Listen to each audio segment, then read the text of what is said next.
అందరికీ నమస్కారం. ఇప్పుడే అందిన వార్త. మోహన్ బాబుకి ప్రమాదం, తలకి గాయం, పరిస్థితి విషమం. ఈ విషయాలన్నీ తెలుసుకునే ముందు వీడియోని పూర్తిగా చూడండి, అప్పుడే మీకు పూర్తిగా అర్థమవుతుంది. అదేవిధంగా చాలామంది సబ్స్క్రైబ్ చేసుకోకుండా వీడియోని చూస్తున్నారు, దయచేసి సబ్స్క్రైబ్ చేసుకోండి.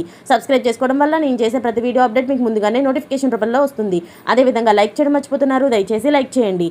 లైక్ చేయడం వల్ల ఇటువంటి ఇంపార్టెంట్ ఇన్ఫర్మేషన్ చాలా మందికి రీచ్ చేసిన వాళ్ళు అవుతాం. ఇక లేట్ చేయకుండా వీడియోలోకి వెళ్ళిపోదాం. మోహన్ బాబు మీడియాపై దాడి చేయడం సంచలనంగా మారింది. విచక్షణ మరిచి మీడియాపై దాడి చేశారు మోహన్ బాబు.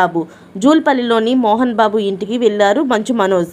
తన కూతుర్ని చూడనివ్వడం లేదని వెళ్తూ మీడియాను వెంటబెట్టుకుని వెళ్లారు మనోజ్. ఈ క్రమంలో మనోజ్ లోపలికి రానివ్వకుండా గేట్లు వేసేశారు సెక్యూరిటీ. దాంతో ఆవేశంగా మనోజ్ గేట్లు బదులు కొడుతూ లోనికి వెళ్లే ప్రయత్నం చేశారు. ఈ క్రమంలో బయటకు వచ్చిన మోహన్ బాబు ఆవేశంతో మీడియాపై దాడి చేశారు. టీవీ9 ప్రతినిధి రంజిత్పై విచక్షణారహితంగా మోహన్ బాబు దాడి చేశారు. ముందు వెనక చూసుకోకుండా టీవీ9 మైక్ లాక్కొని దాడికి తెగబడ్డారు మోహన్ బాబు.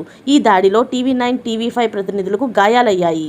మీడియా ప్రతినిధులపై దాడి చేసిన మోహన్ బాబు క్షమాపణలు చెప్పాలని మీడియా ప్రతినిధులు డిమాండ్ చేశారు. మోహన్ బాబు ఇంటి ముందు మీడియా ప్రతినిధులు ధర్నా చేపట్టారు. మోహన్ బాబు మీడియాపై దాడి వెంటనే క్షమాపణలు చెప్పాలని, పోలీసులపై కూడా చర్యలు తీసుకోవాలని మీడియా ప్రతినిధులు డిమాండ్ చేశారు. మోహన్ బాబు చేసిన దాడిలో టీవీ9 ప్రతినిధి రంజిత్కు తీవ్ర గాయాలయ్యాయి.